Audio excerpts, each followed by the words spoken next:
Hello everyone, Michael Lanfield here, and thank you for joining me on Creating a Beautiful World podcast. This is episode 3, How to Thrive as Vegan Advocates in Times of Crisis. So I hope people can hear me here. If you can, please do post in the comments, chat box right there, or raise your hand by pressing *6 to mute or unmute your phone. Or there's some option in the online window there. I'm not entirely sure. We have, unfortunately, not really good news. Will Tuttle was not able to make it today at this time. However, we did pre-record an interview a few hours ago, and so I'm very happy to have his pre-recorded message. It's about an hour in length, and we also have a few other guests that will be on as well. So this is a very exciting. I just can't wait to hear from everybody, to hear what they have to say about thriving as a vegan advocate during times of crisis. And we have a terrible crisis. This year, 2020, is a big many people, including ones who have lost their businesses because of this lockdown. So I want to thank you all for joining me here on Creating a Beautiful World. This is How to Thrive as a Vegan Advocate in Times of Crisis. So we have many wonderful people here. Let me just see particularly who is on the call.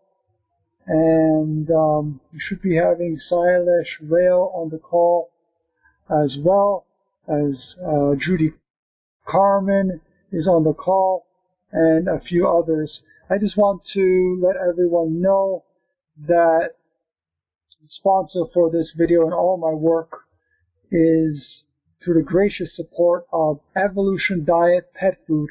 So Evolution Diet Pet Foods, hopefully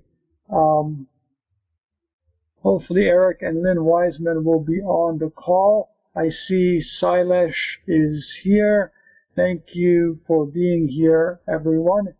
And just a few little updates and news and things before we start the pre-recorded call with Will Tuttle. And unfortunately, he was not able to make it. His plans changed, and he was not able to make it at this time. So we scheduled it for earlier during the day, and we'll be playing that as well. And that's about an hour in length. So what news and updates have been going on with myself, for example? So this program is the same title, Creating a Beautiful World, as one of my books called Creating a Beautiful World.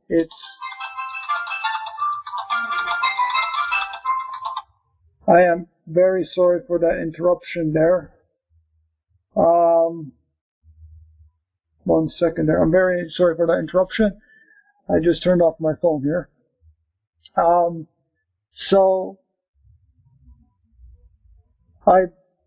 So basically the last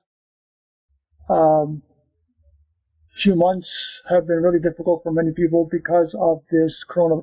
First of all, can everybody hear me? Please post in the comment section down below if everybody can hear me clearly, because I cannot hear myself. Just want to test it out. If I'm able to be heard, let me know.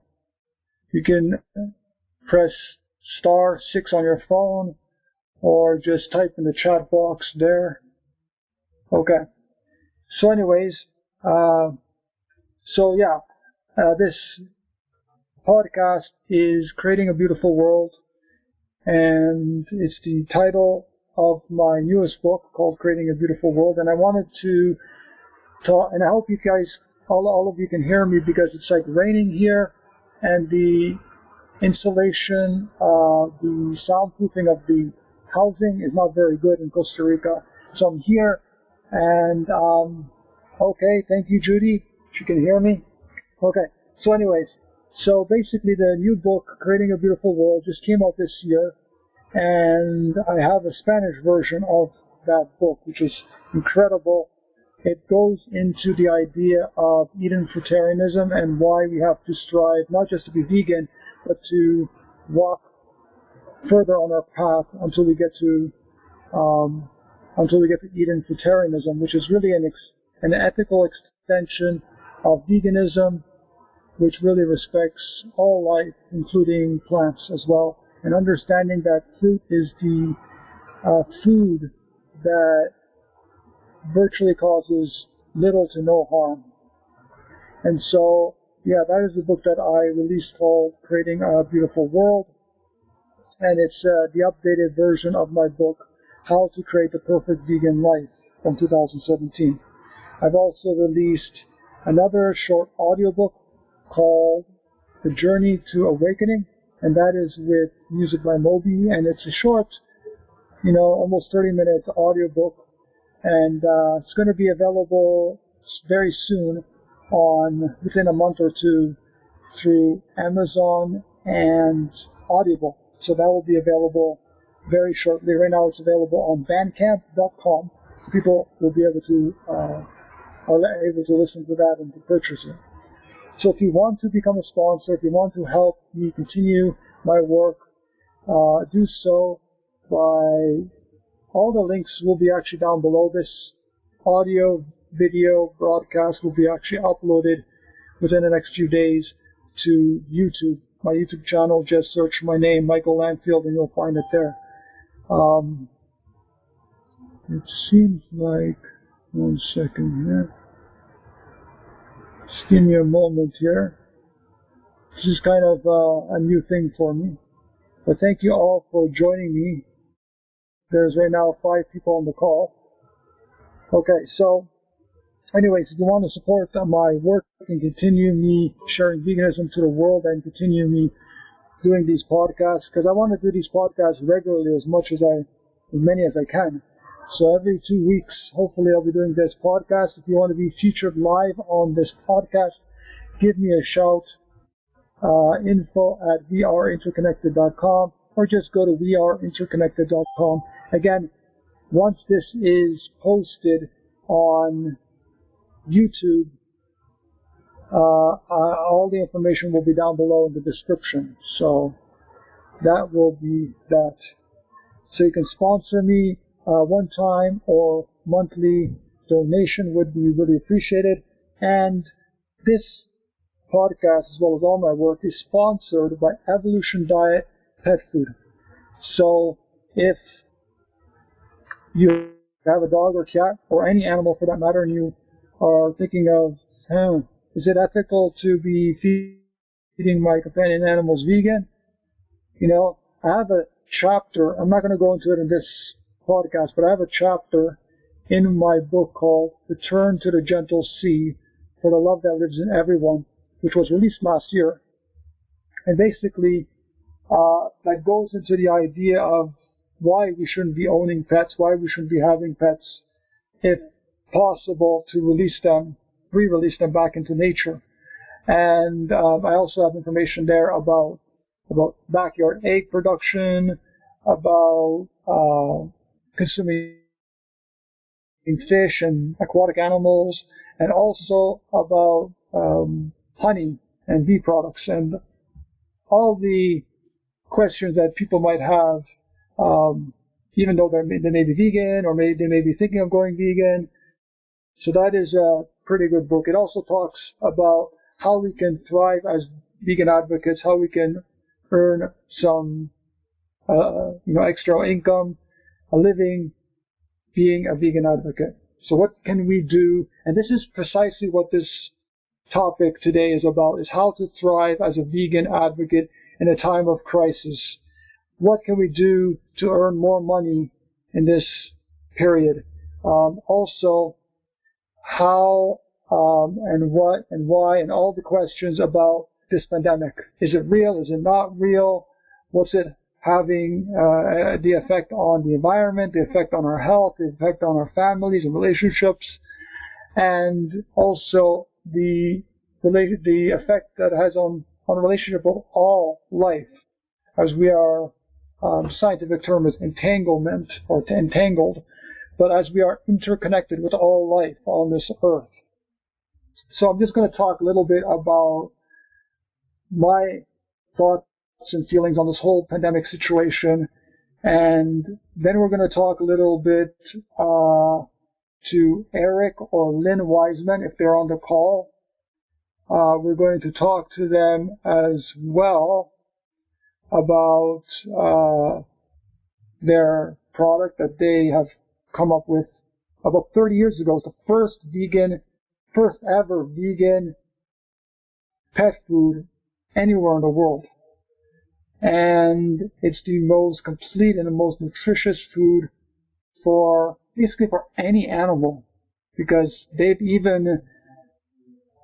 was even a gentleman who fed rescued wolves their food, and the wolf was thriving on this food. So imagine if you just provide the animal, the non-human animal, the proper nutrients, you can actually get virtually any animal to go vegan.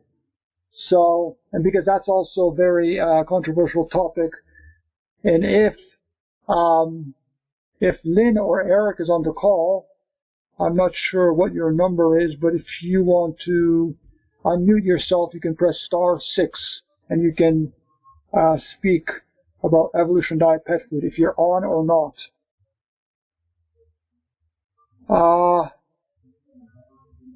Okay, so I'm just going to talk a little bit before we start Will Tuttle's pre-recorded interview that I had with him just a few hours ago.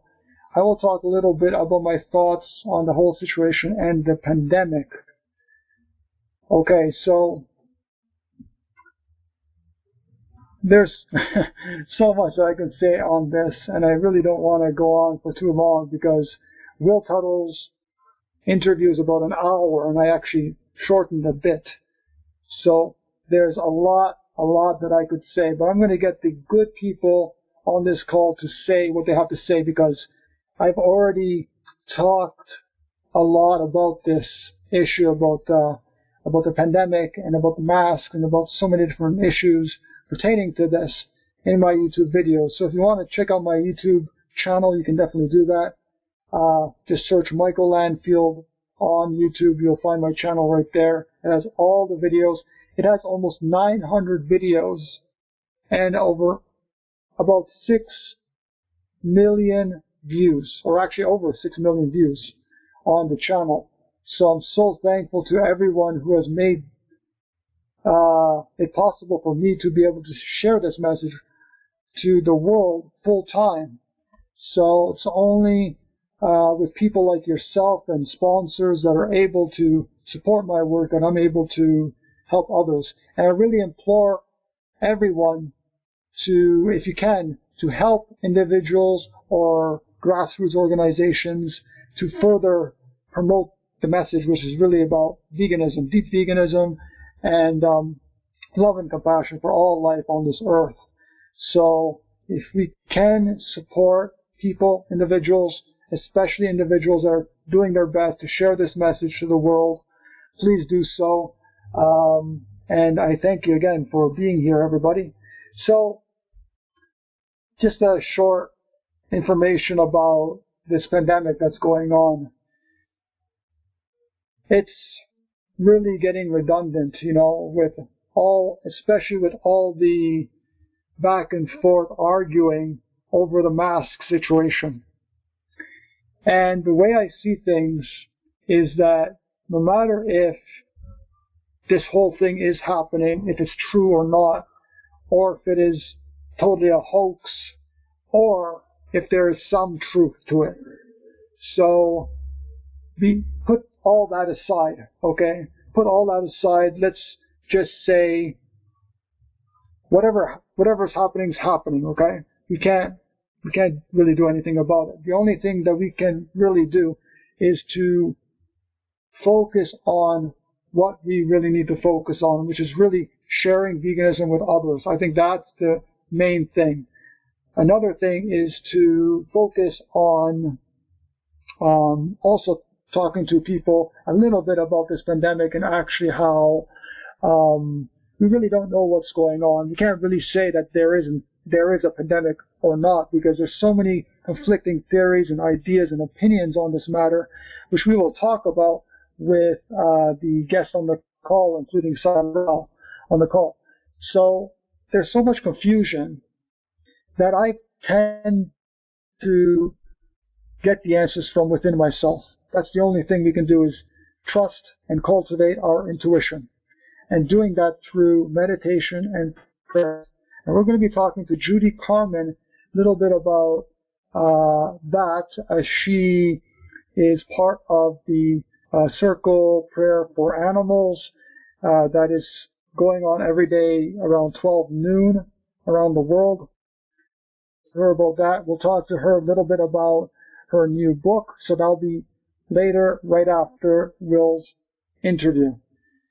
So again, we just have to look to ourselves for the answers, because we're all interconnected. We all came from one source, whatever people want to call that one source, the Big Bang or God or universe or higher consciousness. We all came from that one source, and eventually we separated into physical matter. But energetically, we actually are all interconnected. And what happens in one part of the world actually happens in another part of the world. It's because we're all interconnected. So really, I think the main idea is really because the main cause of all of these problems that we're facing in the world, or a lot of them, is the herding culture. Is basically seeing other animals, seeing non-human animals as property and as food. And let's get back to building and creating a new world. And I call this the World Vegan Community, where we as vegans and raw vegans come together and band together to create a new world away from the current society. Because I think the current society that we're living in, with governments and politics and police and capitalism and cities, no longer really works. We've been trying to reform governments and policies and things, and really we're still in the same mess. Actually, we have more problems than ever in the world around world around us. And so I think we need to create a new world, and that I'm actually doing through an online forum called, I'm always hearing this little click, this little bell, so I don't know what that is, but if somebody can let me know what that is, I would appreciate that. But anyways, I have this online forum called World Vegan Community, and it's part of the Peaceful Village community that I'm trying to build for the last 6 years. And it's not easy, but we'll talk to Sailesh about how do we get there? How do we get to a vegan by 2026? Because this decade, from 2020 to 2030, I think is the most important. And now especially the most important, I can't emphasize that this few years now are so important to share veganism with people and to be positive and loving as we possibly can with others. So anyways, you can join this forum. It's an online forum trying to learn and discuss these ideas on creating a new world. And I know Sailesh is doing that. He's actually creating some kind of new world. We'll talk to him more about that and actually the details on that. And what else? So that is basically peaceful-village.com/forum. And that will, again, be posted all down below the YouTube video. So I will post the YouTube link to my page, as well as it will be on weareinterconnected.com in the radio show section there on the website. But you can also just search me on YouTube. I'm everywhere. I can be found anywhere and everywhere. So again, just recapping and tying everything together so we can get started with Will Tuttle's interview. Basically, just to do the inner work, focusing on positive transformation, focusing on Eden, on a vegan world right now, feeling that we are actually living in that world right now. Because the universe works in a way where we have to think and we have to feel, we have to envision and we have to feel that we're actually living that kind of life right now. If we want abundance, we don't say, oh, I will get $10 million or I will have abundance, next year or something. No. Right now, this second, we are living in abundance, and we're holding that, and we're feeling that all that abundance in our minds, in our hearts. And the heart is the most powerful energy within our bodies. So, coupling the feelings, the feelings and the thoughts and the energy and the emotions all together in that moment, we can create miracles. And if more and more people do that, if more and more people band together to create the world that we really want to live in, then we will get to that eventually. So without further ado, I'm going to introduce Will Tuttle. So Will Tuttle is a recipient of the Courage of Conscious Award and the Empty Cages Prize, educator, author, and musician. He is the author of the World Peace Diet, now translated and published worldwide in 16 languages, and being published in more languages as we speak. Has been called one of the most important books of the 21st century, the foundation of a new society based on the truth of the interconnectedness of life, of all life. He is the editor of Circles of Compassion and Buddhism and Veganism, and author of Your Inner Islands. He has appeared in many radio, television, print, and online interviews, as well as documentary films, including Cowspiracy, A Prayer for Compassion, Hope, What You Eat Matters, Vegan Everyday Stories, and Animals and the Buddha. A former Zen monk in education from UC Berkeley, worked extensively exploring and promoting intuition, development, nonviolent living, meditation, healing music, creativity, holistic health, animal liberation, and cultural evolution. For more information, you can visit his websites at willtuttle.com or worldpeacediet.com. Hi, Will. Thank you for joining me here for this interview. Great. It's good to be with you, Michael. And thanks, everyone, for listening in. So I'm happy to be sitting here at the piano. So this is Dr. Will Tuttle, and talking about how we can thrive at this time of crisis. We'll start out with a short meditation. Meditation is one of the best ways to let go of stress and to awaken to our true nature as infinite and eternal consciousness, expressing through a physical body at this time. So let's become aware of our breathing.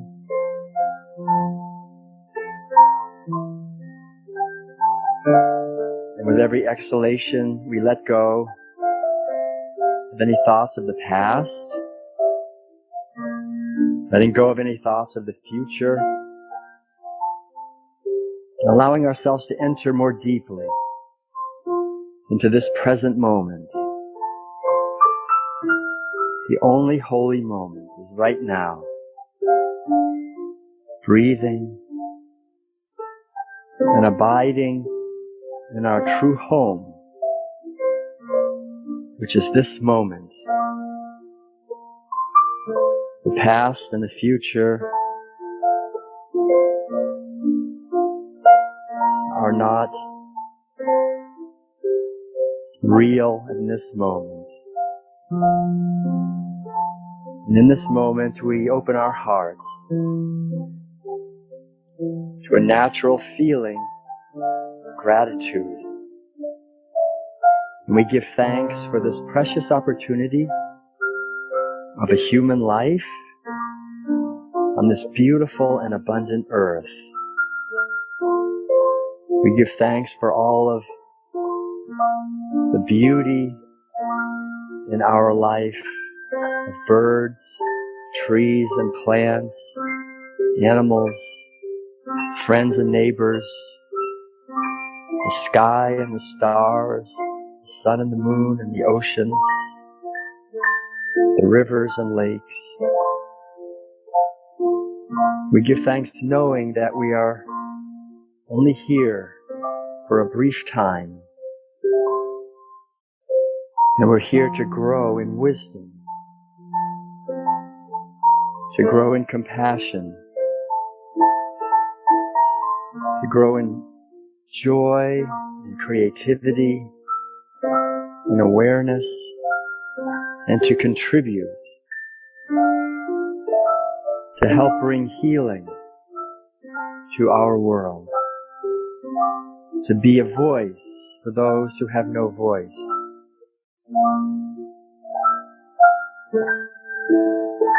To be an example of loving kindness, of mercy and tenderness. So we open our minds to the deeper truths that exist beyond words and logic. The deep truth that what we are is a manifestation of infinite and eternal awareness.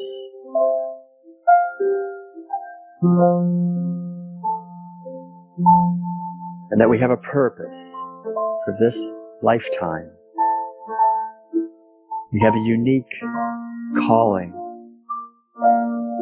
a mission that we are here to fulfill. And so we just allow our inner wisdom now to open like a flower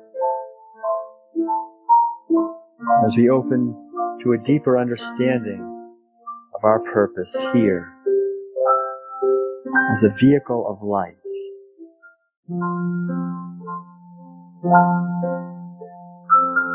In the inner silence, we open to our inner wisdom.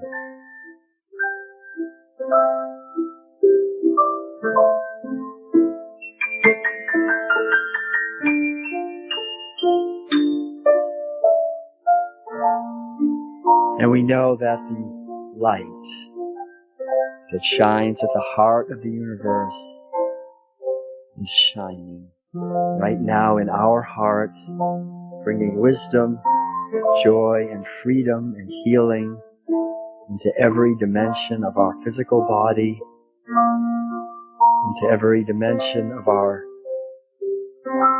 mind and heart, into every aspect of our affairs, abiding in this light that shines in every cell of our being, creating healing, joy, peace and harmony, abundance. And so we close now our time of meditation with the image of the earth, this beautiful planet shining in space. We see the whole earth now bathed in the light of loving kindness, compassion, joy, and peace and harmony. This is the truth of being. And we feel and see and know that in every moment we are growing in awareness of this truth. May all beings be happy and at peace. May all beings be free. And may we continue together to build a more enlightened society, a world that cares for everyone, for all expressions of life. The infinite spirit of truth and love, we give thanks.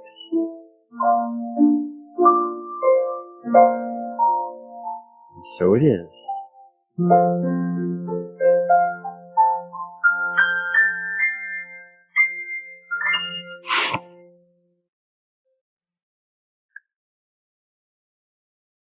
Okay, so thank you everyone for participating in our meditation time.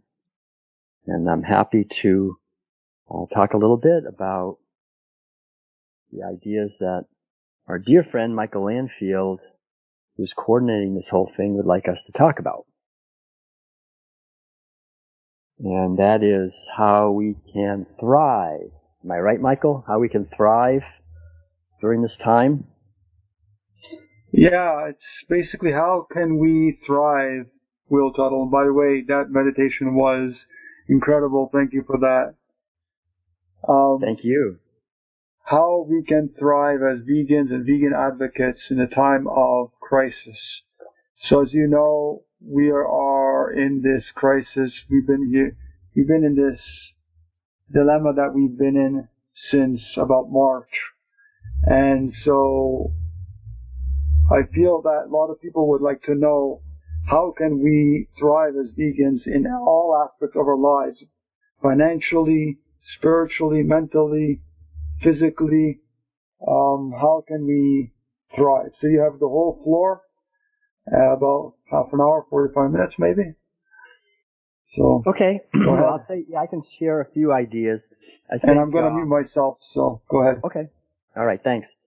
So yeah, I think that's an extremely important question that we have, all of us, to address, because we find ourselves really in unprecedented rapids of change. The river was already getting kind of rough for the last few decades, it seemed like, as we continued to devastate rainforests, oceans, rivers, more and more terrorism and violence and hunger and poverty, injustice in our world.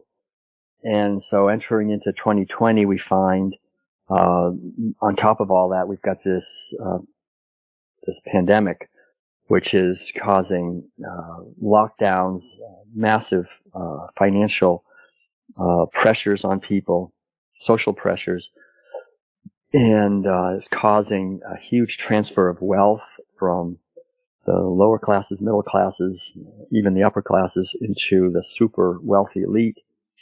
And we're seeing an unprecedented loss of our basic human rights and civil liberties, freedom of speech. Censorship is on the rise. Freedom of assembly has been taken away. They're talking about taking away freedom of bodily autonomy and informed consent, medical consent.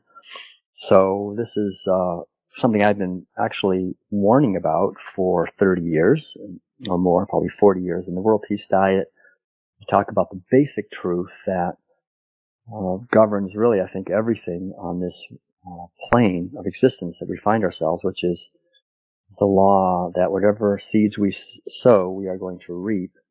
And we've been sowing seeds in our mistreatment of animals for food and other products for centuries, and it's intensified over the last few decades. So we're killing literally billions of animals, actually every day, if we consider and include the marine animals of the world. So this massive killing spree of human beings is unnecessary. We're killing fishes, cows, pigs, chickens, turkeys, ducks, geese, and many other animals for food and other products. And we're imprisoning them, we're microchipping them, we're vaccinating them against their will, we're stealing their babies, breaking up their families, locking them down, and forcing them into enormous pain and suffering. Again, all unnecessarily. I've been a vegan for 40 years, since 1980. I haven't eaten any meat, dairy products, and eggs, and I am one of millions of people who's a living testament that we do not need to do this. We can get all the nutrients that we need to thrive and be healthy from plants, so we don't need to imprison and kill and impregnate any animals against their will. So this is a voluntary behavior in a sense. People are doing this voluntarily, but it's really only being done because of programming and conditioning and being compelled from infancy to participate in these mealtime rituals with very trusted people like my mother, my father, my clergy, friends, neighbors, doctors. Everybody's eating animal foods.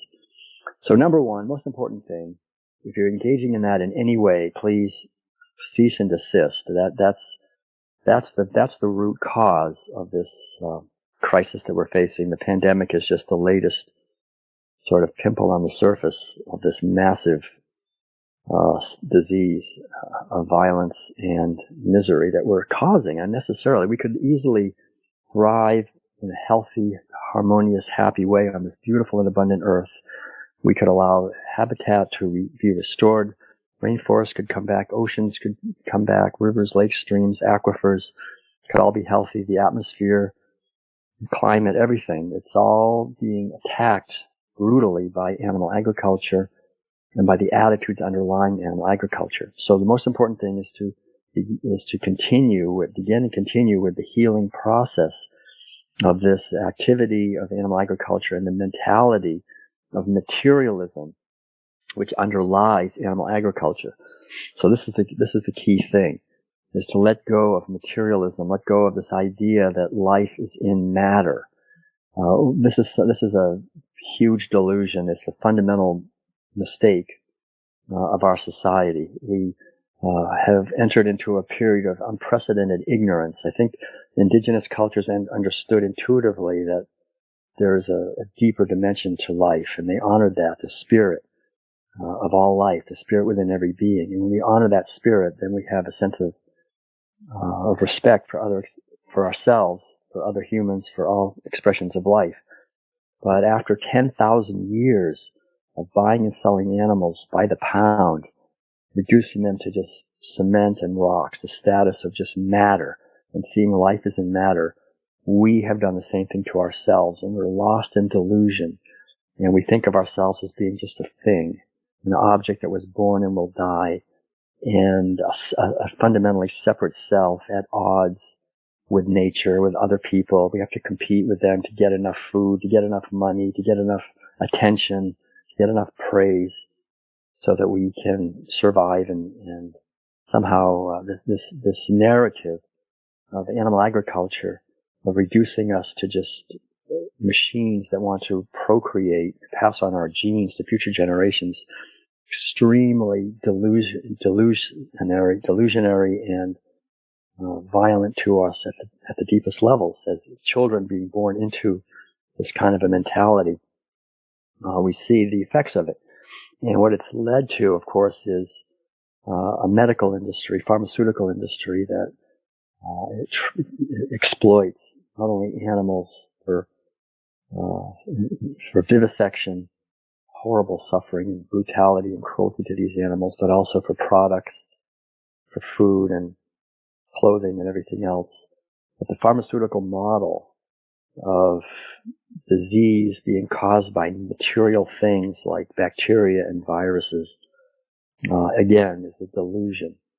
This is part of the same delusion. So really, I think the basic way to thrive during these times is to get to the roots of our dilemma, the roots of our problems, and that's the mentality of materialism, which sees us as fundamentally separate, and animals as separate, and these viruses and bacteria and other pathogens, so-called, as our enemies, not realizing that we have right within our very physical body billions, trillions of bacteria. We have, for every one cell that's our human body, we have 9 cells that are bacterial.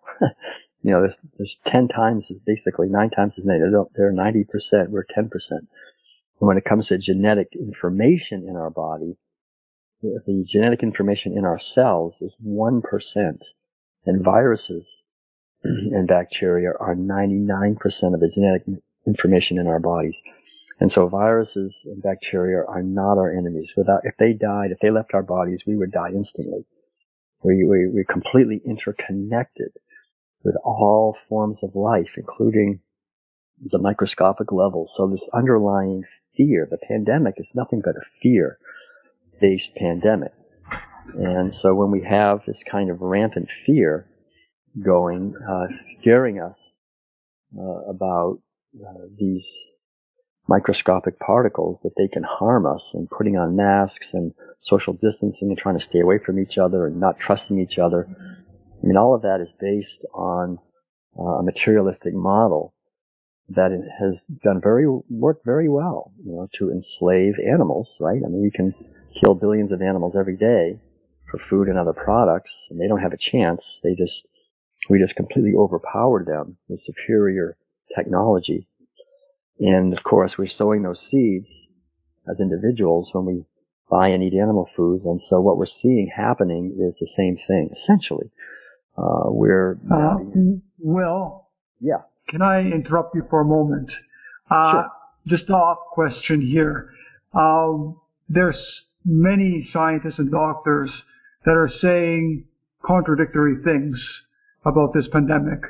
Some people are saying that viruses don't exist at all. Some people are saying we have a lot of viruses within us, and people are saying masks work. Some studies are saying masks work. Some studies are saying masks don't work. And then some people are saying, well, doctors wear masks, so it should work. And then there's other people saying this and that. Can you dispel all those myths and talk about what's really happening within this particular pandemic? And actually also connect it, if you don't mind, to the other pandemics that we had throughout history, because I think it's very good for people to understand what's really going on. Okay. Thanks, Michael. Yeah, I think, the thing is, obviously I am not trained as an epidemiologist or a virologist or even as a medical doctor, although medical doctors don't really have any training in any of this stuff anyway. But I think from the research that I've seen, I think the points you're making are very good, that there is sort of a range of opinions from reputable scientists and so forth and others, thinkers on this.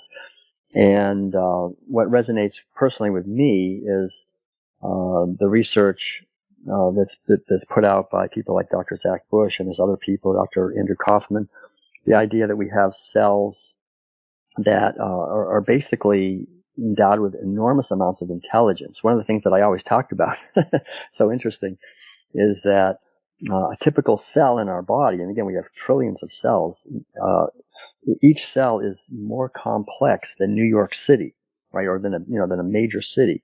So there's an enormous amount of complexity in each cell, and we have trillions of these cells, and this complexity, basically, another word for that is intelligence. There's an enormous investment of intelligence in every cell of our body, and in our bodies, and not just human beings, but pigs and cows and chickens. They have an enormous intelligence of universal awareness, an enormous investment of intelligence in all of these beings. And so we have co-evolved with an amazing kaleidoscopic celebration of life on this earth that we can't even begin to understand. Any scientist worth his or her salt has a little bit of humility and understands that we don't understand anything, really. I mean, T. Colin Campbell has come right out and said this very clearly. He said, we will never understand nutrition. Nutrition is such a symphony of an infinite number of different nutrients and enzymes and so forth going on in our body that we're at the most primitive level of understanding, just scratching the surface of the surface of the surface. So I think to me it's very obvious that what's going on here is a power grab by a tiny wealthy elite. It's so obvious. I mean, I've been an animal rights activist for 40 years, and I've learned. It took me about 25 years to learn, actually, that the meat industry, the dairy industry, the egg industry, those are not the real enemy of vegan, that we're really fighting against. It's the pharmaceutical industry and the big bankers in the background. Those are the ones that want to keep the system going and have the real power and control the government, control governmental agencies, control things. I mean, they have the money and they bought things out. I mean, the meat, dairy, and egg industries are very powerful also, and so is the petroleum industry. But all of these industries benefit from this pandemic, right? I mean, they benefit from fear. They benefit from people wearing masks and social distancing and being afraid. And small businesses and medium-sized businesses are just going under. They're going bankrupt. Amazon and these huge, Walmart and these huge, they're all doing fine. And wealth is just pouring from the lower to the upper. I mean, that's what's happened.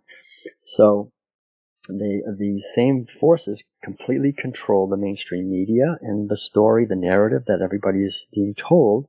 They control the governors, the health departments, the World Health Organization, the CDC, the FDA. I mean, we've known this for decades. It's so obvious that there's a revolving door, and it's executives from the pharmaceutical industry and the food industry that are in the positions of power to tell us what kind of food we should eat, what kind of drugs we should be taking.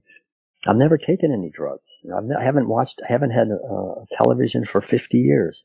I've consciously kept my mind as clear as possible from the programming. I lived as a Zen Buddhist monk in Korea back in the 1980s. I spent thousands of hours just watching my mind, and I realized viscerally how even at that point, I was only in my 20s at that point, but how I had been colonized. My mind had been colonized by a toxic program from the time I was born. I worked very hard to purge my mind from this toxic program, which says that many things. One of the things it says is if you get sick, go to a doctor, take a drug. Trust others for your health. Don't take responsibility for your own health. Don't take responsibility for your own happiness. That we're at the mercy of the world, at the mercy of others. All these things. So it's critical. Will, why do you think many vegans are also conditioned and also still trust governments and industry? Okay, that's a good question, Michael. And that kind of leads into what I'm saying. See, most people, unfortunately, have never taken the time to spend thousands of hours in meditation, to actually understand themselves a little bit, to get a glimpse of the infinite light of their true nature of mind, and to see the mechanism of the thought processes that have taken over our individuality. It's very difficult if you don't work at it. It's like if I want to play the piano and I expect I can just sit down and play the piano without ever practicing. It's not going to happen. We've got to practice every single day and learn the underlying musical system, right? And so we can express ourselves harmoniously. And so we're not taught that as children. We're taught the opposite. We're taught to go to school, obey authorities, listen. The truth is in some book. The truth is outside of us. We're always searching outside of ourselves for truth, for approval, for gain, for pleasure, for happiness. This is the cultural program. It's completely toxic. So it's great if someone can go vegan and make a connection and say, oh gosh, I don't want to cause suffering to animals. But that's just, and then people think, oh, I'm vegan. Now I'm finished. I'm perfect. I'm done. I'm a vegan. I'm just part of the solution. I'm not part of the problem. And they don't realize that going vegan is great, but it's just the first tiny step on a long journey of awakening. And it's an important step. It's a great step. But don't begin to think that there's any kind of completion there, because materialism runs rampant in the vegan movement. And people are in many ways still dependent on and addicted to pharmaceutical narrative. This narrative of being at the mercy of nature, of needing to have, these vaccines, which are toxic, to boost our immune system. And we have an immune system that is enormously intelligent. What we're trying, your earlier question about viruses, the idea of exosomes, I think, is a critical idea. This has been understood by the few scientists who really study living cells, and they can see, under high-powered microscopes, that living cells, bacteria, and cells, they switch back and forth. They change form. It's called pleomorphism. And you can't see that just studying dead matter. But when you study the living life itself, you see that things are changing all the time. And exosomes are coming out of cells as a way for the cells to purify if they get stressed from radiation or from chemicals. And those exosomes are basically genetic bits of material that they look like viruses, right? That's what a virus is. It's not a living thing. It's just some genetic information encased in a protein shield. And so we have this complete misunderstanding, really, but it works very well. This misunderstanding, it's like the same misunderstanding. I'm used to this, right? People think, I need to eat meat to get protein. I need to eat dairy to get calcium. It's a complete lie. It's totally wrong, but it works great for those who want to control and dominate and exploit cows, pigs, chickens, and human beings. You get a lot of money from raising these animals for food. You get a lot of money from people paying for this. You get a lot of money from people getting diabetes, obesity, osteoporosis, liver disease, kidney disease, heart disease, strokes, cancer, breast, prostate, and colon diseases from eating these animal foods. And it works perfectly. It makes people sick. It makes everybody on the very top rich. It dumbs people down.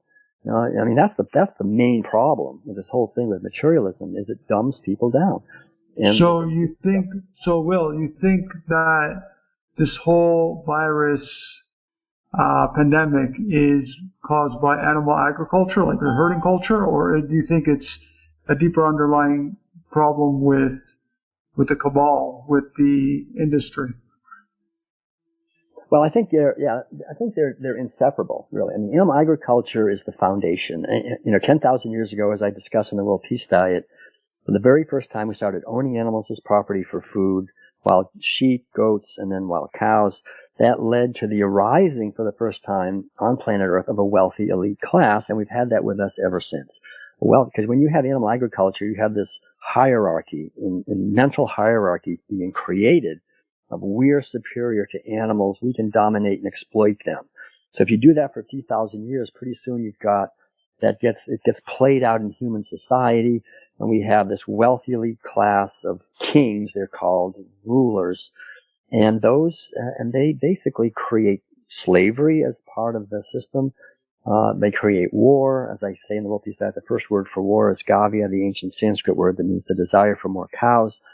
So this wealthy elite class created war as a way of expanding their wealth, and then slavery came right out of that, to own human beings the same way we own animals. And there's more slavery now than ever in history. There's more people literally owned as property than ever in the history of the world. Human trafficking is a direct result of animal agriculture. It's a direct result of the mentality: as we sow, we reap. If we think we can exploit animals and buy and sell them by the pound, oppress and dominate them mercilessly, and think we can live with freedom and happiness and equality and justice and sustainability in our own life, how is that possible? We are called, each one of us as individuals, to question the system of violence and exploitation of animals, and then to look at the deeper system that we live in. And I think it's pretty obvious that there is, whatever you want to call it, a deep state. There's a certain small number of people, and I don't think anyone can really question this, that control the media and control the narrative. And whoever controls the narrative controls everything. So they control the politicians and so forth. So the question for us is, not to cooperate with it. I think that's the beautiful thing, is that what veganism is non-cooperation with the forces of violence and injustice. So that's what we try to do, is the best we can, is not cooperate with forces of violence and injustice, and to cooperate and co-create systems of health and freedom and sustainability. And that's why, we traveled, Mel and I, like 40 years all over the world spreading this message, is because it's a message of freedom and liberation that we can actually engage in. And I think that's the only way it's going to heal, is when the masses of humanity, really, the people, stop eating animal foods. Then we'll have gradually the mental clarity to see that we're also being exploited. Vegans, I think, should be among the first ones to understand this. But your question was so good. Still, a lot of vegans don't see it, which is understandable. I understand. I mean, a lot of vegans we're all wounded by this system. We're all wounded by being forced to eat animal foods, to be vaccinated, and have, it's well known. This is nothing. I'm not saying anything that everybody doesn't already know. Go to the CDC website. Just look at the list of ingredients in vaccines. I mean, you'll see very clearly that besides, every single vaccine always has cellular material from cows or pigs or chickens or horses or chimpanzees or human fetuses or mice or rats or guinea pigs or camels. I mean, it's got something. They always have some animal tissue in there that's how they've created the actual antigen that's in the vaccine. So that's being injected right into your blood. I mean, talk about a non-vegan thing. I mean, these animals, they're tested on animals. This animal tissue is being put right into your blood, not even going through the digestive system. And besides that, there's formaldehyde, there's squalene, there's polysorbate 80, there's GMO, glyphosate residues, there's mercury and aluminum. I mean, these are unbelievably toxic, and they go straight into our blood. There's no defense. And for children, I mean, whose immune system is just developing, you're guaranteed to have compromised people. You're guaranteed to make a lot of money on these people as they get older. They're sick. We have the sickest.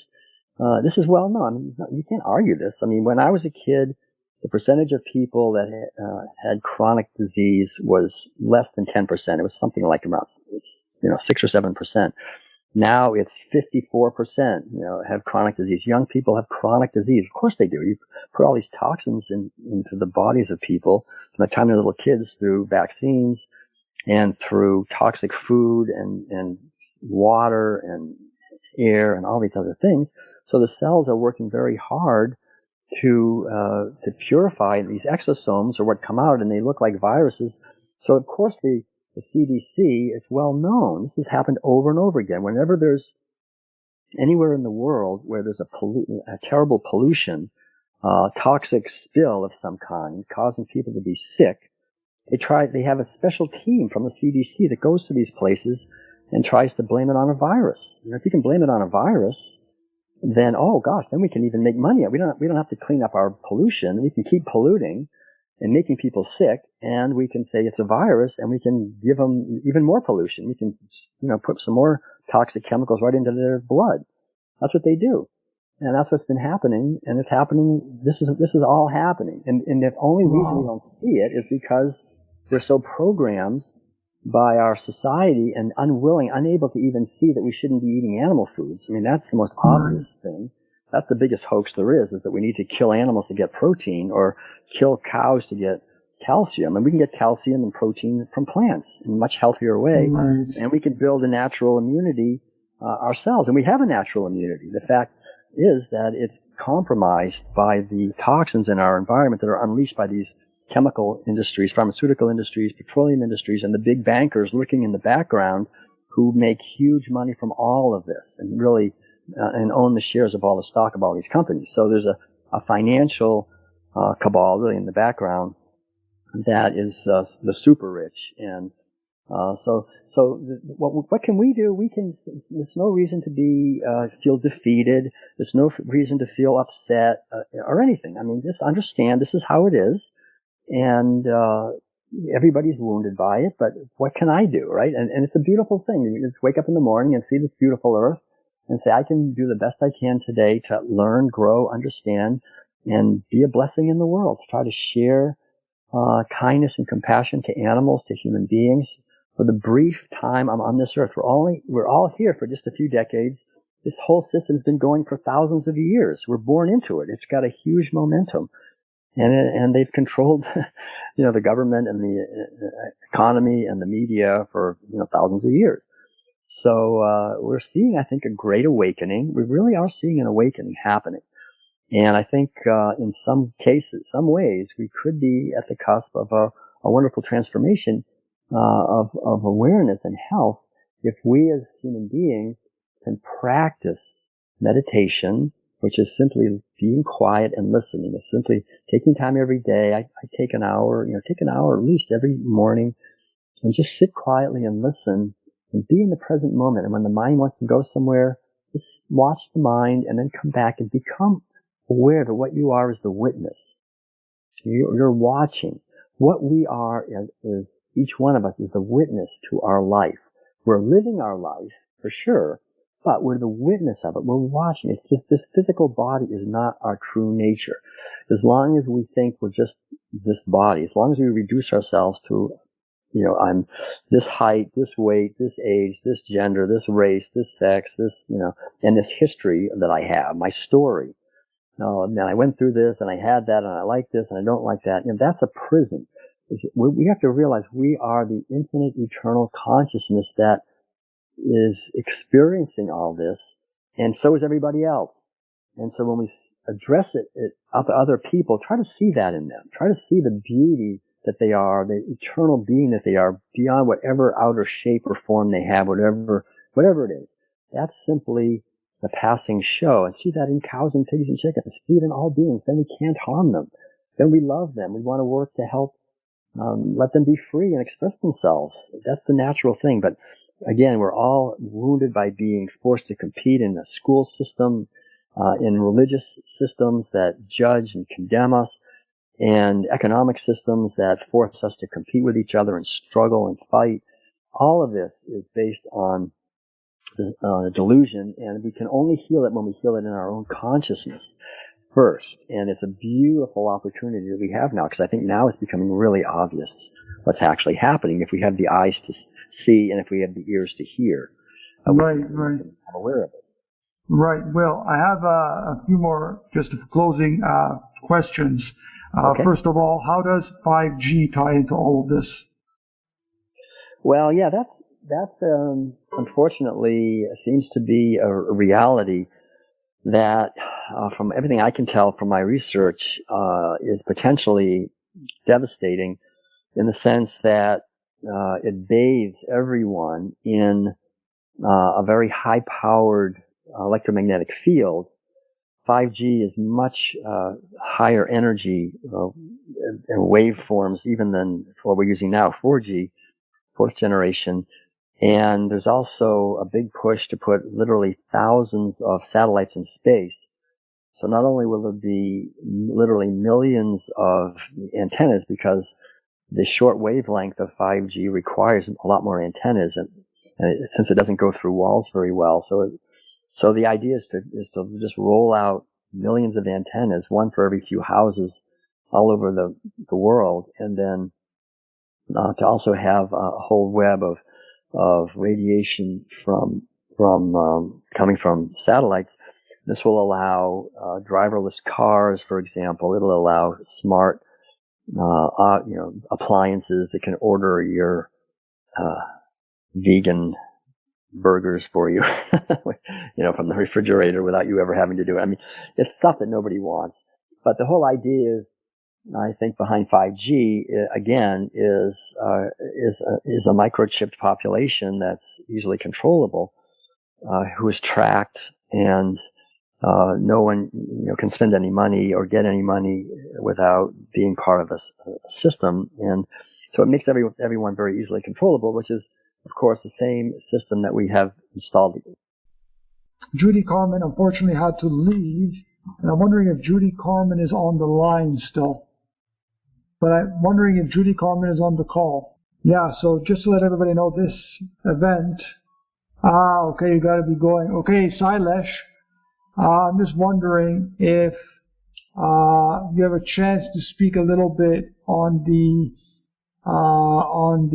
issues here. Hold on one second. Let me unmute you, Sailesh. Hi, Sailesh. Hi, Michael. Hi. Hey. Okay, so I'm just going to. Do you have a few moments to spare with us? Sure. Maybe 5 minutes because I have another meeting to go to.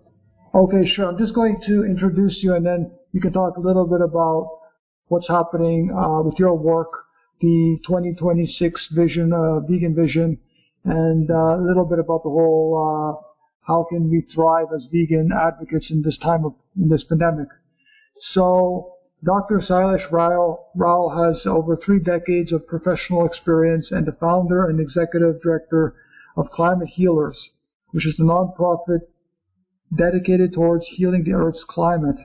A systems specialist with PhD in electrical engineering from Stanford University, Dr. Rao has worked on the internet communications infrastructure for 20 years after graduation. In 2006, he switched careers and became deeply immersed full-time in solving the environmental crisis affecting humanity. Dr. Rao is the author of 2 books, Carbon Dharma, The Occupation of Butterflies, and Carbon Yoga, The Vegan Metamorphosis, and an executive producer of 4 documentaries, The Human Experiment, Cowspiracy, The Sustainable Secret, What the Health, and A Prayer for Compassion. You can visit his website at climatehealers.org. So thank you for joining us, and just a little bit about your view on this whole pandemic and how we as vegans can thrive. Yeah, well, I see the pandemic as part of a process of transformation that is happening around the world, because change is the only thing that is constant in the world. And so we have gone through our caterpillar phase, and now we have been put into the chrysalis phase, where we can think about how are we going to organize ourselves differently in the butterfly phase. So, because you see at the same time as the pandemic is raging around the world, people are clamoring for equality. People are clamoring for freedom. And so the entire system is literally crumbling in front of our eyes. So people are beginning to lose confidence in governments and what they're doing. And so that is part of a process of transformation. And so I see, as far as vegans are concerned, we are in the forefront of this transformation because it is the transformation to a non-violent world, because only non-violence is sustainable. Violence is not sustainable. So we have to reach a state where we routinely give more to the earth than we take from the earth. And that's not going to happen if we are continuing to consume animals. So as vegans, we have already taken that first step. But beyond that, it's about organizing ourselves in this non-violent way in which we don't have to coerce anyone to do anything. So how do you create a system in which people volunteer their time? So it's an entirely different way of thinking that needs to happen. And, some people are going to be suffering in the process. So it's up to us who have the privilege of being able to do more. Should be taking the step to, help feed people and, do things to make sure that they are able to thrive despite what's going on in the job market and all that, right? So, because the old system is crumbling, you see that. Right, I see. Right, I see. Thank you for that. And can you tell us a little bit before you leave about what we can do individually as vegan advocates to thrive in this crisis? And also a little bit about that Vegan 2026. Can you talk about that a little bit? And also a little bit about what you're doing and Climate Healers. Right. Okay. So, as vegans, what can we do to thrive? Well, if we are fortunate then we should be doing things for others in order to thrive. Because, the safest place to keep your extra food is in the belly of your neighbor. So that's, to me, is the fundamental rule of thriving, is when we have the opportunity to give, we should give. And that makes all of us much more resilient as a community. And it's not just to other human beings. You have to give to animals. They're all suffering too. They are literally, the wild animals especially are dying. So, and the Vegan World 2026, the whole idea of 2026 as a lifeline. So if we transform to a vegan world by 2026, we will have, we have the opportunity to create a beautiful world for all life. But if we continue with the current system, which obviously it's not going to continue because we see it already crumbling, but if we continue with the current system until 2026, we are on track to wipe out almost all wildlife. So this is where the date 2026 came from. Just calculating if we continue doing what we are doing, how much time do we have? And but knowing that, and knowing that we are already transforming, so the vegan movement is also growing exponentially. It's how do we help that grow?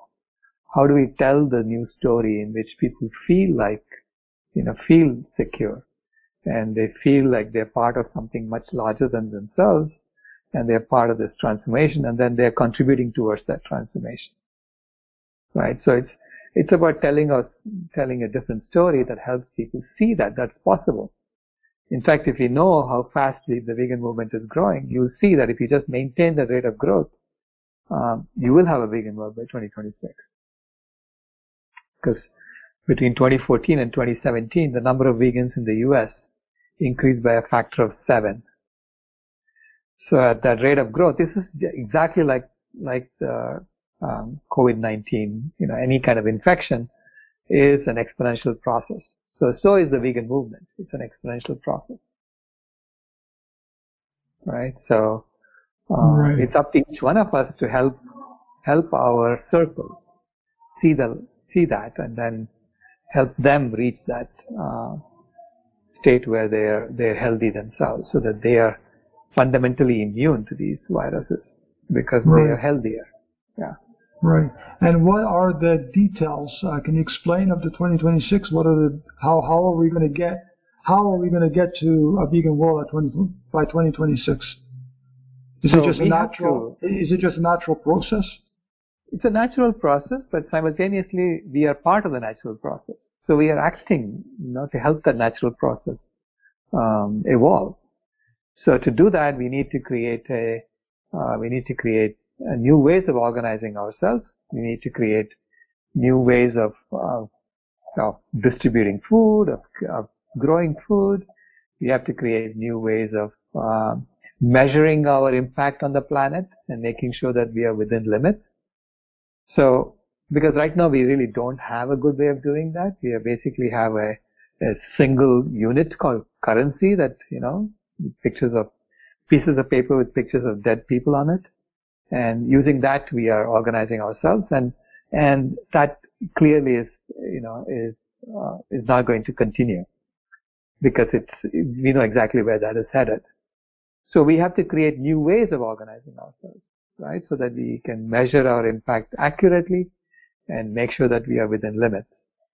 And then, we should be putting our resources into regenerating forests, and bringing back the wild animals, and cleaning up the ocean, cleaning up our beaches. So there's a lot of cleanup work that needs to be done, and that's where we need to focus our resources.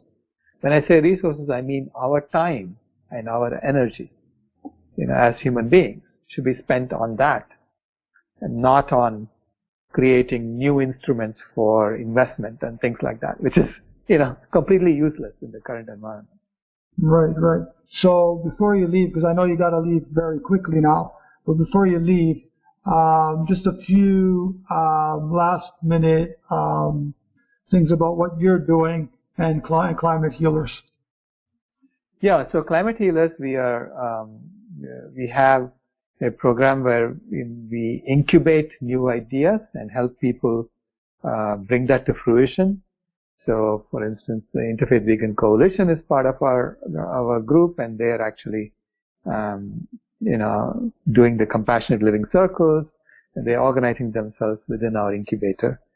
And so, like that, we are encouraging other vegan organizations to come and join, and they have over 500 people who can help with your media needs or whatever. There are lots of experts, on our group. And so that's one way we are helping the vegan world happen. Another way is specific apps that we are writing to help people, for instance, get food. So get vegan food easily available, because I think that's one of the fundamental things that we need to do as vegans, is to make sure that healthy, immune boosting, nutritious vegan food is easily available to anyone, anywhere. And if you start cooking in bulk, we discover that we can actually cook a really tasty, delicious meal for about 50 cents, right? So then, communities can come together and start making these meals and, giving it to our less fortunate neighbors. So there's an app that we are writing about that. Then we are writing an app that helps people fund regenerating forests. And then finally, we are writing an app that would help us monitor our ecological footprint and make sure that we are within limits. So these are specific things that we are doing to help the vegan world come about. And we invite people to come to climatehealers.org and join us and contribute, because we all have gifts. Every one of us has gifts that we can use for the benefit of the planet and our common goal of seeing a vegan world happen. Thank you so much, Sailesh, for doing this. So everyone can, if they want to participate, anyone can go to Climate Healers to find this information? Yep, climatehealers.org, and just sign up. And then we have an orientation process, and then you'll become part of our incubator. Excellent. Thank you so much, Sailesh, for being on the call. And much love to your future endeavors as well. Thank you. Thank you for having me. Okay, take care. Bye-bye. So thank you to Sailesh and everybody on the call. We still have about 40 minutes for Will Tuttle's interview. So we're going to be going back to Will Tuttle's interview just to let people know that if you have any companion animals, any pets, and you want to do the best for them, I have a book called Return to the Gentle Sea, for the Love That Lives in Everyone, that actually talks more in detail and depth about the pet situation, also about what's wrong with eating backyard eggs, what's wrong with honey, what's wrong with eating fish and aquatic animals, all this kind of stuff. So you can get that through my book, Return to the Gentle Sea, for the Love That Lives in Everyone. It's available on Amazon. Unfortunately, on Amazon, because Amazon prints out these books. And so you can get it on there. And it's called Return to the Gentle Sea, for the Love That Lives in Everyone. It's available as an audiobook, ebook, and a paperback as well. And again, don't forget that I have 8 books already published. So if anybody wants to get one of my books, please do so. And don't forget to also write an Amazon review, so vegan books can be more widely accessible and people will be able to find them through Amazon. And unfortunately, Amazon, I know it's a big corporation, and it's own mega corporation. It's owned by other, some, wealthy billionaires and maybe trillionaires, but it's the ways that we can actually help support vegans. And so if you can find the books elsewhere on a smaller platform, please do so. But if not, do what you can. Get vegan books and support vegans that way through these platforms. I want to thank so much for Evolution Diet Pet Food for supporting and sponsoring this video. I really, really, really appreciate it. If any one of you, Eric or Lynn Wiseman, are on the call, I would really appreciate, one second here.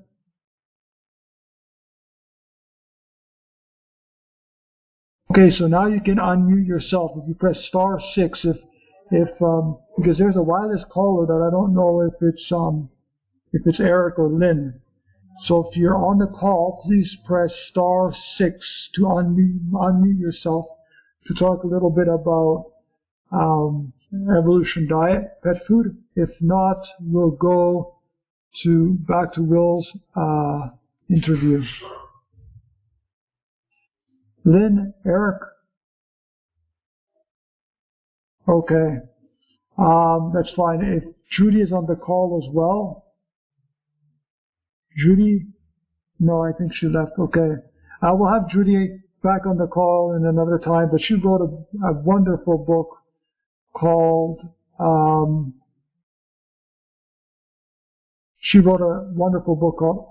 Ahimsa. So if you have a chance to get that book, Homo Ahimsa, I would really, really recommend it.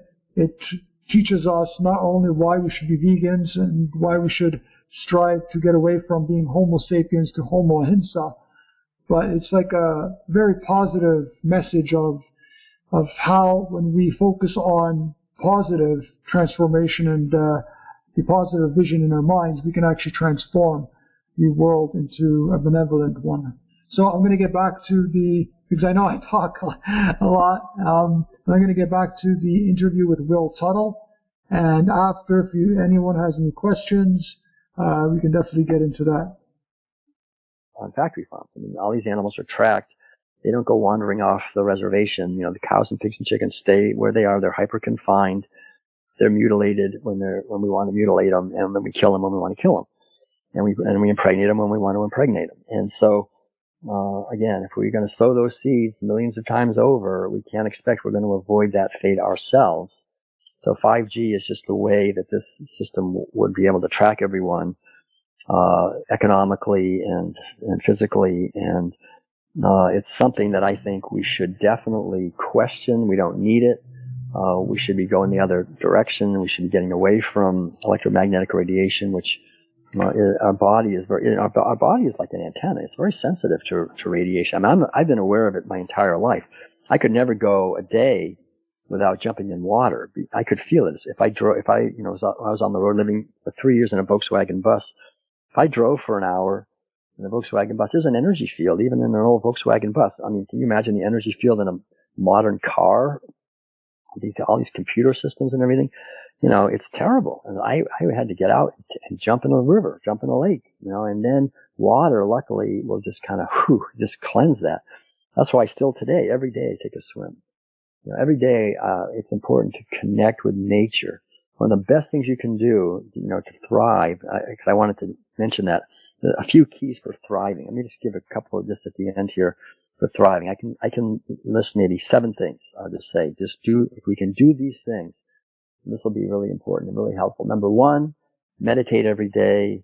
Number 2, take time to connect with your dreams and the inner wisdom that comes from dreams. Number 3, cultivate a very positive mentality. It's important to wake up every morning and give thanks as your first thought, and throughout the day, see the beauty around you, see the beauty within you, see the beauty in others. Cultivate a positive internal environment. And number 4, to just take risks and try new things. Be creative. It's really important to cultivate creativity. And number 5, connect with nature. Like I said, every day do something. Take your shoes off. Connect with the earth. Take a swim. Notice the sky. Do some gardening. Run around. Connect with nature. Breathe. That's so important. Number 6, cultivate relationships that are full of love and appreciation. Don't be the one waiting for someone else to say that they love you. Be the one to say it. We're the ones, when we express love and appreciation for others, then we create a world of love and appreciation. We can do that. We can really help others. Our words matter. We're taught in many ways to withhold love and appreciation if someone doesn't do what we want them to do or whatever. So the whole idea is to get out of the bind of the ego, which has this tallying all the time, how much love I'm giving out, how much I'm getting, and just be a lover, be a giver, make relationships. I'm telling you, the biggest stress people have is their relationships. And if we're in toxic, stressful relationships, we're going to be we're going to be stressed out. If we're in loving, joyful, supportive relationships, we're going to feel great, and we're going to give that to others. So this is really important. That goes, all of these interrelate. They all connect. The more we connect with nature, the more we connect with creativity. Write some poetry every day, or play some music, or dance around, or do some art. Do something creative. And then finally, the last thing, number 7, is compassion. Obviously, like I said earlier, going vegan, but go beyond being vegan. Go organic. Don't buy stuff with pesticides, herbicides, fungicides. Go veganic. We have a veganic garden here, and we love it. I mean, we're no bone meal, no blood meal, no manure. As much as possible, agriculture and a way of living that does not exploit animals in any way. The more we can do that, the more happy we'll be, the more healthy we'll be, the more our relationships will prosper, the more easy it will be for us to meditate, to be quiet, and so forth. Do you, Will, by any chance, do you use your own excrement, like a human manure and urine? When gardening? We're experimenting with that. I mean, I'm not supposed to say because where I live, we're not supposed to let people know what we're not like the rules and regulations here don't really allow that, so I don't like to say publicly. But we recycle. I'll just say we recycle everything. we recycle all of our, our compost and everything, and it's really it's a wonderful thing, to just create a whole system of recycling and not, throw away the minimum amount. Obviously, that's really helpful, and we don't buy. We try not to buy stuff that's plastic and that kind of thing too. Right. So just the last couple questions. So you think? I mean, we know that the solution is veganism, and to go deeper than veganism, as you talk about in the deep vegan stages. Right. But right. Do you think one solution could also be to create entirely new world community away from society? Right. Well, because we know that governments and industry and institutions are not really working any longer. So why not just create a completely new world? I think it's a beautiful vision, and I love. I went vegetarian originally and vegan also, being inspired by people who had created communities on the land, like the farm in Tennessee back in 1975, which was a big, about 1,000 people creating, like you're saying, in a way, creating their own community on the land and raising their own kids and teaching them and birthing them and doing everything, and of course the government attacked it brutally, and the pharmaceutical industry attacked it brutally, and it's still going, but it's not as idealistic as it was. But I think and a lot of spiritual communities, like living in a Zen monastery where it was very similar. I mean, this was, thousands of years. They had created a monastery kind of community where it was independent in many ways from the government, and they have their own sort of internal justice thing and their own internal health and their own internal food, money, everything. So that's, it is important. I think, however we can do it, I think, creating something, completely outside of government, if it's possible, to do it, go for it. There's people, for example, in Russia, there's a movement called the Anastasia movement in Russia, and other countries too, where people get together, either not only their own household, but sometimes 10, 20, 50, 100 households, and everybody owns a couple of acres of land, and they have their own schools, and they're doing that semi-independently from the government. They're being self-sufficient. This is an ancient idea. If we can be more self-sufficient for energy and for food and for education and everything, then we can create something that we feel reflects our own healthy strivings, and not be at the mercy of these forces, these impersonal forces that want to dominate and exploit us.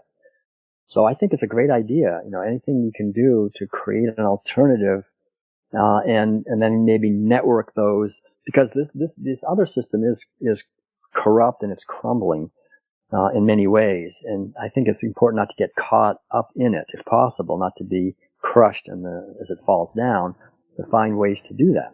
Yeah, because there's so many people out there, especially including vegans, who want to like reform the system. Oh, let's, vote and get a new politician or new president, and let's do all these things to try to, improve the system. But I don't think, in my view, I don't think we can ever improve it, because we've been doing that for such a long time, and here we are in the biggest mess ever.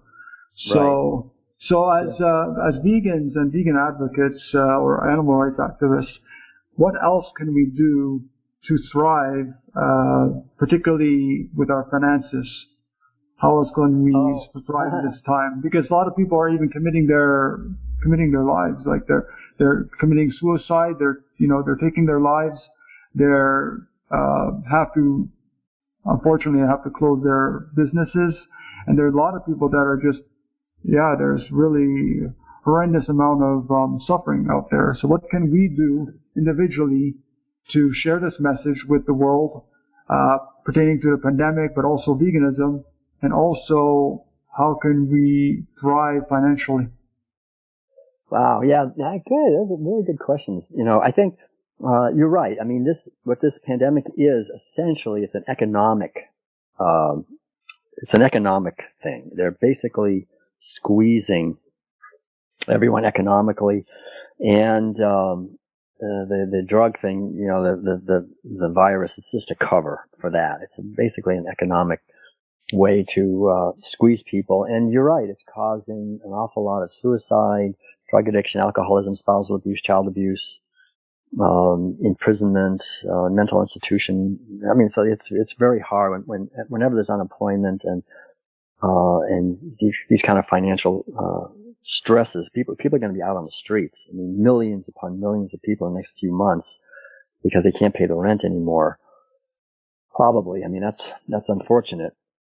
So I think it's like the whole point, I guess, is to do the inner work to see how I want to live this life and find a niche. I think that's the thing that most people do is find a niche that I love and serve in that niche. Give in that niche, give something of value, and be willing to not be paid for it. Just to be a volunteer and do it every day. Volunteer to help animals or to help people do vegan cooking or to help people garden or to help people, whatever it is.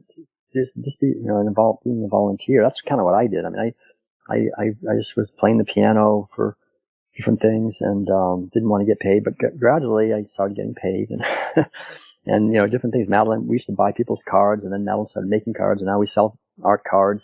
We sell music, books. I was buying books, and then I started writing my own books, and then people bought them. I mean, you gotta just find a niche that you love, and then be willing to work hard, be persistent, and put it out there and be creative. And meditation is so important, because what meditation does is it connects you to your own unique path in life, your unique inner guidance system. It's our best friend, our absolute best friend is our inner guidance system, our intuition that helps us to live our unique life. Success has nothing to do with how much money we have. Success has everything to do with living our life and making our contribution and realizing that every lifetime is different. You have, really you have to get out of this idea that we only have one life. I mean, we live many lives. And maybe in some life I've chosen, in a sense, or I'm going to be a really rich and wealthy, and I'm going to deal with all the challenges that come from that. And in another lifetime I might be, a poor mother on the street with 7 kids, and there's a lot of joy and learning that can come from that. It's not that, and that can be more successful than somebody that's got a lot of money and is miserable or doesn't learn much. So it's all about learning. This lifetime is for learning, for connecting with who we are at a deeper level beyond the cultural program and helping others. The more we can help others and give of our gifts, that's what real success is. That's what gives us something, joy, feeling of joy. Joy is really our true nature. Right. I see this whole system as very, insane or something, because of the fact that if you take a look at the animal kingdom out in nature, they just live their lives, in harmony, cooperation. They don't have what we have, police guards and right. You know, governments and monetary system and all this kind of stuff. And sometimes, even myself, I feel kind of depressed in some way because I have to earn a living just to share the message of compassion and love and veganism to people. And it's like, how do we kind of cope with that if we really don't want to be in the system? Right. Well, that's it. That's the challenge, you know, and every one of us, responds in our own unique way. There's different ways. You know, at one point in my life, I thought I'm going to escape out of this and become a monk, you know, and I was a monk. It was great. I could get paid to meditate. I didn't have to work a job. I just meditate, get paid, get food. I mean, that was it. But then I realized I wanted to, be back actually in the world to share some ideas. So I left and I never knew where I was going to get any money. I mean, quite honestly, I just made it up. I was, you know, I think the thing is to, you got to meditate and you got to connect with the inner guidance system that'll give great ideas about this, that, and the other. And be willing to forge our own unique path in the world, to make our own unique journey, you know, not look to other people how they did it. I mean, other people can really help us, and you know, having positive role models is, you know, fantastic. But really, just try to surround ourselves with people of like mind who are inspiring. You know, more than anything, that's probably, I should have said that, is right association. You know, we become like the people we hang out with. So really be very aware of that and just try to spend time with, either directly or online or through books, of people that you feel are inspirational and you can learn from them, and they're uplifting for you, and then you'll find, I think, your life begins to unfold. That's really what I ended up doing. I ended up just looking for spiritual teachers and finding amazing, credible teachers that helped open my mind and heart to so many more things that are invisible to most people. But it was because I had that yearning, and I took time to meditate, you know, to just actually not just run around, but just sit quietly and see what's the right thing for this being to do for this time. That's the challenge. And it is a big challenge, I understand. Right. So the main thing would be, for majority of people, or all people, would be to have some kind of meditative practice and do that every single day. Right. And then let that guide them to what how they're going to spend their time, you know, what they're going to be watching or reading, or who they're going to be being with. And to really be aware, wake up, be conscious, take every day as a precious opportunity. Most of us, unfortunately, are living our life asleep. We're just following a program that was injected into us by our parents and teachers and the culture, and we're just a product of this program, and we're not happy. Of course, we're not happy because we're not living our life. And so going vegan is a great step because it helps us, like, you know, break from the food. But we got to keep going. You know, we got to break in so many other ways. Sexually is a big thing too. You know, just learn to see beings as beings. To get off this whole sexual weirdness in our society completely, and connect with nature and the beauty of nature and the beauty of our creativity. And really transform our consciousness. If we do that, we don't have to worry about money. The money will come, whatever's needed. If we're giving and sharing and putting it out, it'll come back. It will come back. Excellent. I mean, the best thing is if we're out of money, then give some away. Right. Excellent. Thank you so much for that whole thing. Is there anything, last closing thoughts you want to comment on? Maybe your books you want to talk about, your website, all that kind of stuff? I'll just say, again, thank you, Michael. Thanks, everyone. If you want to stay in touch with us, Madeline and I, we're based now in Northern California. We have a website, worldpeacediet.com or willtuttle.com. You kind of go to the same place. We have a YouTube channel now. We're doing quite a lot of YouTube videos of our garden, of Madeline's cooking, some of my lectures and interviews and music and other things. We have a tour schedule. I think I've probably, arguably anyway, traveled and given more lectures promoting veganism than anyone in the history of the world. And I was thinking about that the other day, like over 4,000 lectures in 50 countries and 50 states. We've been everywhere, it seems like, giving lectures, doing this for, like I say, for the last 40 years. We've done that, and we can't really do that anymore because we don't want to go on airplanes if we have to wear masks and things. So I'm not sure if we're going to be traveling much anymore. But if we can, we can come and visit you in your area. Otherwise, just stay in touch, I guess, by the internet.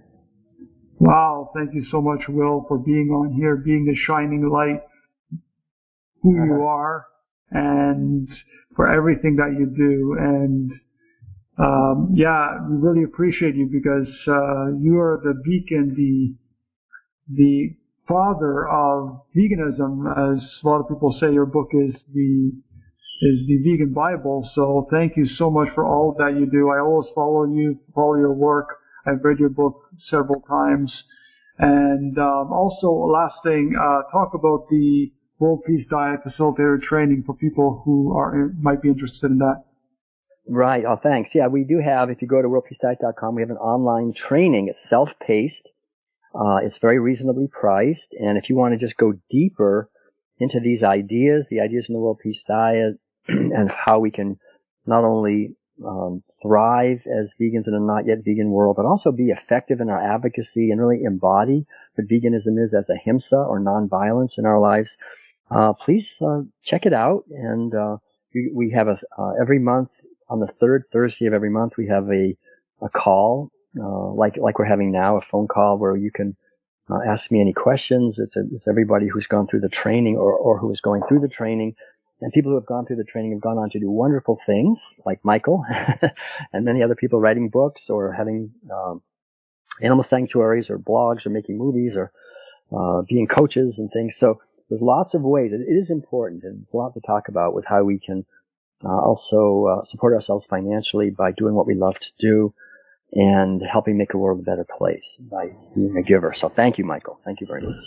Thank you again, once again, Will Tuttle, for being on here and being the shining light, because there are probably thousands or millions of people that really are grateful to all that you do, and of course the animals, non-human animals as well, and myself and all the vegans on this call tonight, this afternoon, and it's so grateful that you were able to come on this call. So thank you once again.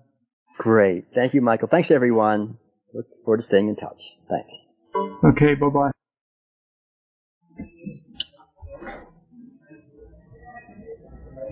Okay, everybody, we're back here. So thank you for that very long radio call, the third episode of Creating a Beautiful World. Episode 3 is how to thrive as vegan advocates in times of crisis. Now, just a few more notes here, and then we can also take some. 1 second here.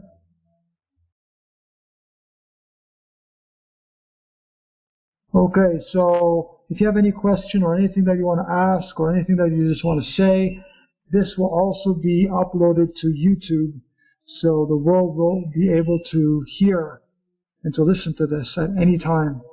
So anybody have anything they want to say, please do so. And just have a few more things, because this is going on to almost 2 hours now. And I'd like to keep this between an hour and 2, usually. Preferably an hour and an hour and a half. But I know there's just so much that we have to, or we want to say, in so little time. And so, yeah, sometimes it's really not the way we say things, but the way, or what we say, but the way we say it. And as it is said that if a Buddha or if Jesus came walking into a room, they wouldn't really need to say anything, because they're so highly conscious and spiritually elevated that the energy would be transferred, to the people in the room. So just their presence basically is what would give off their shining light. So I want to thank everyone for being here. I want to thank again my most grateful friend and mentor and human being in this world, Will Tuttle. I want to thank him for all he does. I want to thank all of you too, because all of you are and can be the example that we want to see in the world. We don't need leaders. Every individual vegan is a leader. Every individual person and being is a leader. Thank you, Aurora, for the lovely comment. Thank you, Michael, for all the beautiful vegan work. And thank you, too, for what you do. Because I know Aurora has her own kind of vegan catering service. And it's so great. If she wants to come on to say a few words about what she's doing in Colombia to share veganism with people, she can press *6 or she can unmute herself if she wants. Let me see if I can unmute her. Hi, Aurora. I just wanted to... Hi, would you like to be on the call? Hello, everybody. I just wanted to talk a little bit about what you're doing and your vegan catering service that you provide. Well, here in Latin America, especially in the Caribbean cities, still in the culture, people eat a lot of meat and animals are mistreated, are not treated well. So basically what we're doing are some activities and spreading this message to people, showing all the suffering of animals through videos, and also we do some cooking, some delicious vegan meals, and we share with people, and they have the opportunity to try all our typical food and international food just completely vegan. So they get surprised that it's tasty, it's awesome, and it's ethical. So basically this, we're working hard because sometimes people, they just think that they're gonna die if they don't eat meat. But yeah, it's a joke basically. Thank you. Thank you, Aurora, for all that you do. Where can people find you if they want to contact you, or if they live in your area? How can they get food from you? Can you talk about that?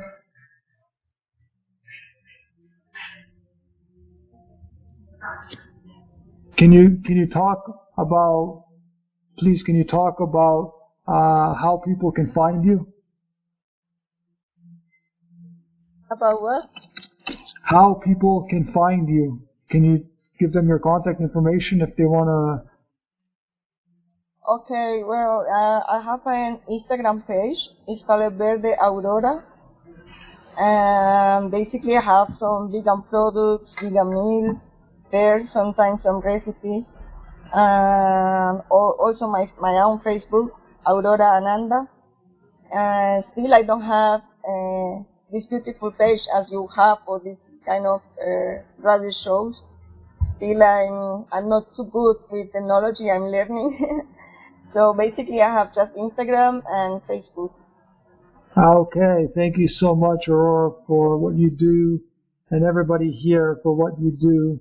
I will post again in the YouTube description. I will post the links and all the information below. So I'll do that once the video is uploaded within the next few days.